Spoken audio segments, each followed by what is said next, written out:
I maintain the grounds, purchase resources, do the laundry for both Brora and Melvick, and ensure the guests are satisfied and that they have everything that they need. I'm the local point of contact for the customers, and that's really quite handy, especially for Brora, because I'm only 5 minutes away, if that. I would say that they've got to be totally committed, totally passionate about the site that they're running, operating, owning, and their heart really has to be in it 100%. You can make it as simple or as difficult as you want to, and if you just keep on top of things all the time and you're friendly towards your guests and things, then I don't really see any issues. Hello and welcome to the Glampy Tech podcast. Today I'm joined by Christine McLean. Christine oversees the daily management of the two North Coast 500 pod sites in Brora and Melvick. If you weren't aware, North Coast 500 Pods is a glamping site business set up by Glampy Tech's co-founders Callum and Ali, and they're completely hands-off with the day-to-day aspects, so Christine is vital to ensuring that everything runs smoothly.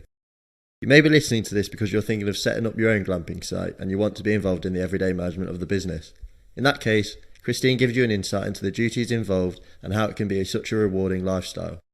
Alternatively, you may want to do what Callum and Ali did and be completely hands-off, in which case this serves as an example of the kind of things you can outsource to the right person. Either way, I hope you enjoy and that you find it valuable. Hi Christine, how are you doing? I'm very well, Nick, thank you. Well, thank you for agreeing to come on and give up your time. So you sort of run the NC 500 pod glamping sites on the ground for Callum and Ali, who both have come on the podcast. So how did you actually get the opportunity to work for NC 500 Pods? Well, way back in the beginning of last year, Callum and Ali approached my husband and my son, who have a contracting business for doing groundworks, and they commissioned them to do all the groundworks at the Brora site. And due to lockdown, I wasn't working, so I spent the whole of the 7 weeks over there, helping to get it from the ground up, involved in drainage, electrics, right through to installation of the pods. And it was so exciting. I just thoroughly enjoyed it. And then the enthusiasm and the drive of Callum and Ali, it just made me want to be a part of it. And what was it like actually building a site from the ground up? Because I imagine there's a lot of work that goes into it and a lot of technical sort of things. There is, yes, and it was actually very interesting because there's a lot of work beforehand that people just don't see because it's all under the ground.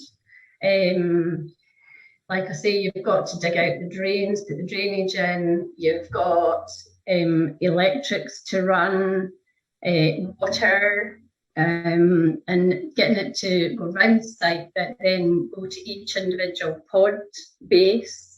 I was involved in the site itself was not flat, so I was involved in seeing how to do the different levels of the site, to get it so that we can have flat areas for the pods to sit on,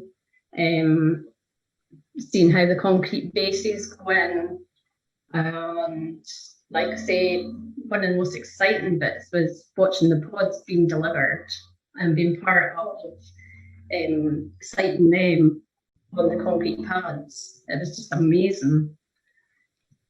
Yeah, and you also oversee the stuff on the ground now that the sites that are up and running. What sort of duties does that involve? Well, it was really exciting because we got a new honeymoon pod, and I was allowed to kit that out with everything that needed inside, and I thoroughly enjoyed that. I got the run of that. But I maintain and I clean the pods in the sauna because we have a sauna in Brora. I maintain the grounds, purchase resources, do the laundry for both Brora and Melvick, and ensure the guests are satisfied and that they have everything that they need.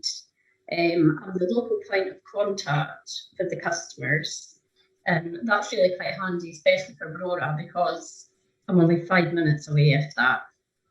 And I ensure the welcome packs are up to date, maintenance logs are completed, and that we're adhering to everything that Callum and Ali have put in place. Did you know anything about glamping before you started this? I didn't know. My son had been away to glamping sites a few times, and he told me that you get quite basic ones, and then you get ones that are a bit more upmarket. The first I ever saw of a glamping pod wasn't glamping.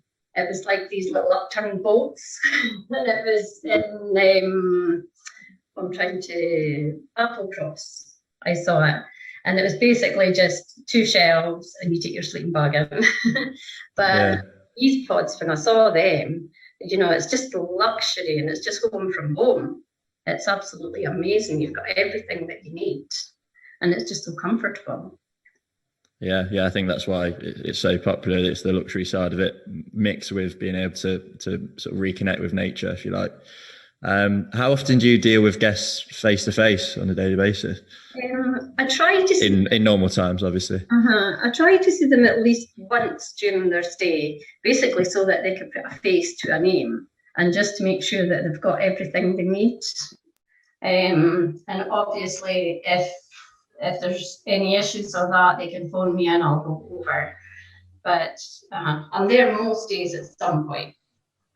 Yeah, and you seem quite personable, so I'm sure that comes natural to you. Is it something that you find quite easy and you enjoy dealing with people day to day? I do, yes. I quite like meeting people. Yeah. Okay, I thought so. Are there any, you mentioned, sometimes issues crop up. Are there any emergencies that you've ever had to deal with? Emergencies.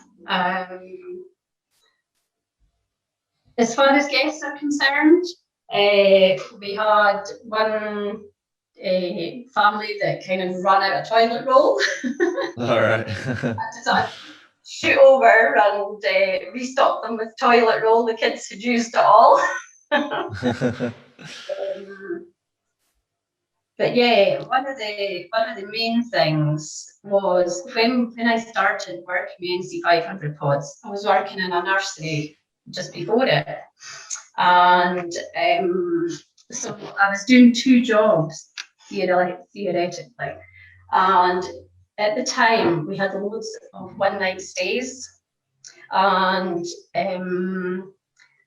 when we received the linen and things back from the previous contractor for the cleaning services,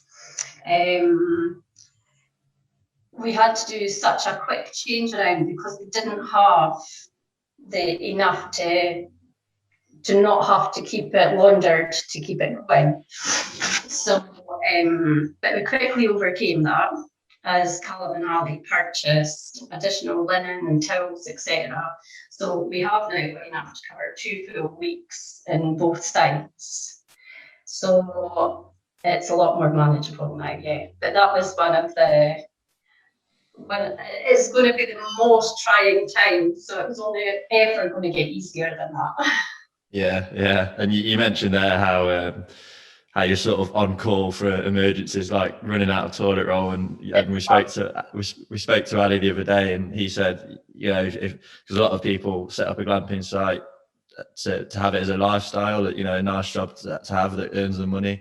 But others, like Callum and Ali did, they just want it as a sort of an investment and to sit back and let it run itself. Obviously, and they need the help of you to do that. Is it? It must be because obviously Ali said, they're based in Edinburgh. They can't exactly take a call in the middle of the night and saying we're out of toilet roll, we need help. So you're sort of an absolutely vital cog in the wheel. Is it tough being sort of required to be on call all the time? Not really, no. I suppose it's a bit more difficult for Melvick I mean, we had one issue where a lady had problems with her heating, and it just so happened it was a Saturday, so I was over anyway. But if anything needed done immediately, I can contact James in Achmelbeck, and he would see to it. Yeah, okay, that's good. And is there what would you say is the most challenging aspects of the job? I don't really see anything too challenging. I suppose if people arrive early, and it can be a bit frustrating that you've maybe not done their pod but done a different pod, and their pod's not ready, and that can be a bit frustrating for myself because they can't get in straight away. But there's just nothing we can do about that. Yeah. Is there anything that surprised you in that, something might have been a lot harder than you thought it would be, or it might take more time than you thought, or it might be something that you didn't think would be that important, but it's actually really, really important. Is there anything that surprised you about the job? Well, due to COVID now, obviously you have to have more stringent cleaning measures, and you have to be a lot more thorough.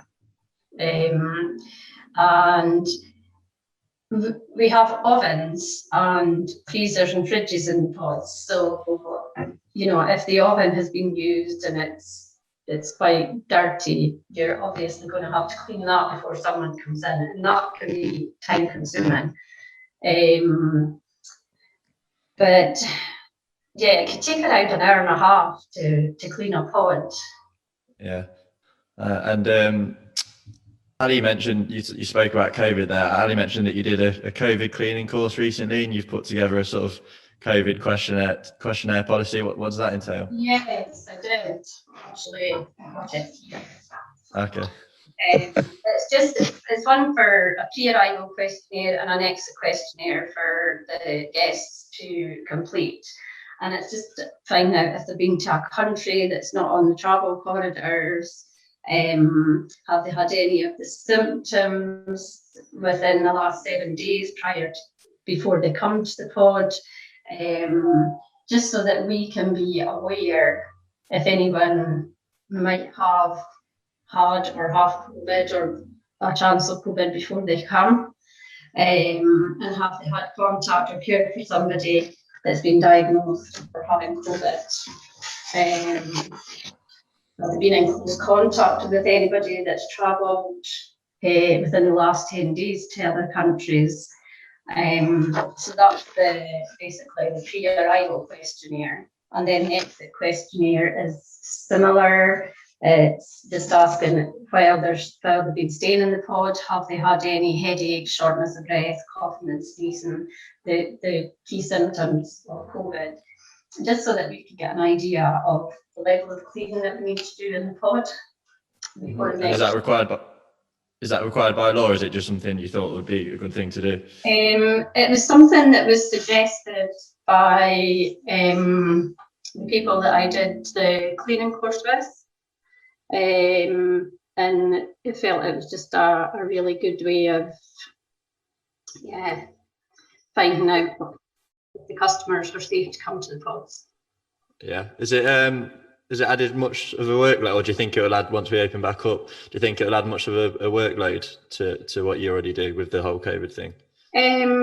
I don't think so, really. Unless someone was in the pod and took COVID whilst they were at the pod, then you would have to do a deeper clean than you would normally do, and maybe leave it empty for a few days.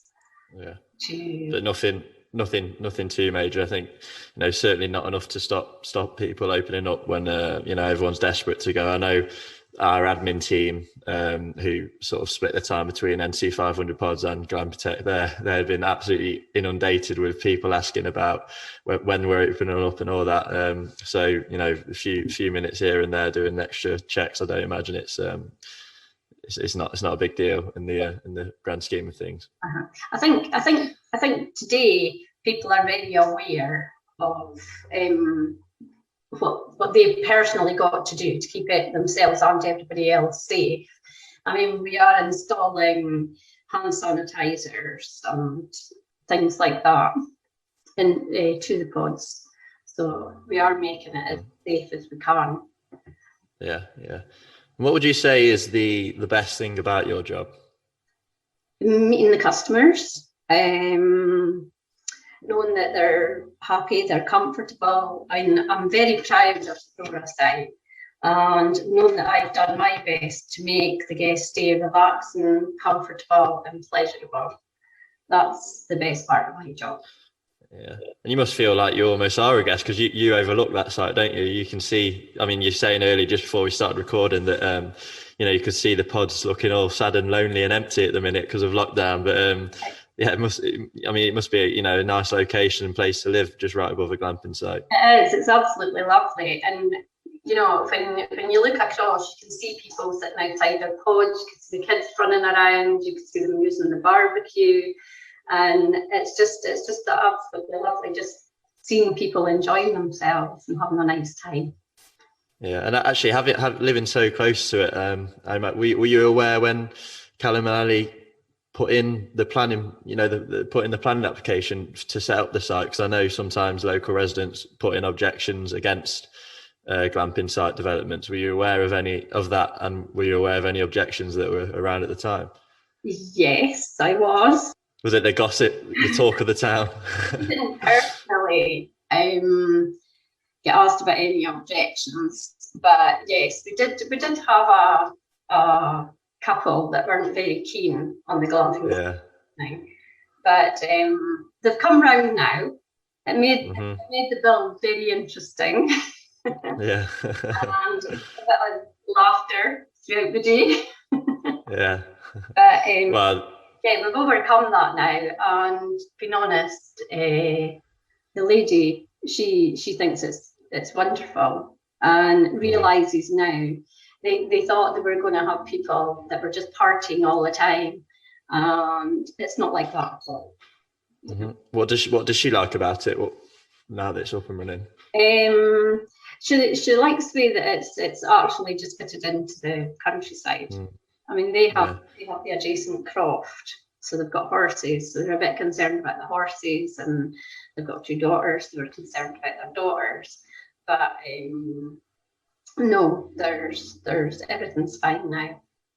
Yeah, I think that's a bit of a good bit of advice for our listeners who are a lot of them will be thinking of setting up their own site. It's if you will get awkward neighbours sometimes that will oppose the application, and sometimes you just got to work with them and be polite as possible and just show that you want to be respectful of the surroundings, because glamping does fit into it quite nicely. But some people will always be awkward, but a lot of people do have genuine concerns, and if you can show them how it will blend in and be nice and polite to them, then more often than not you'll end up being okay.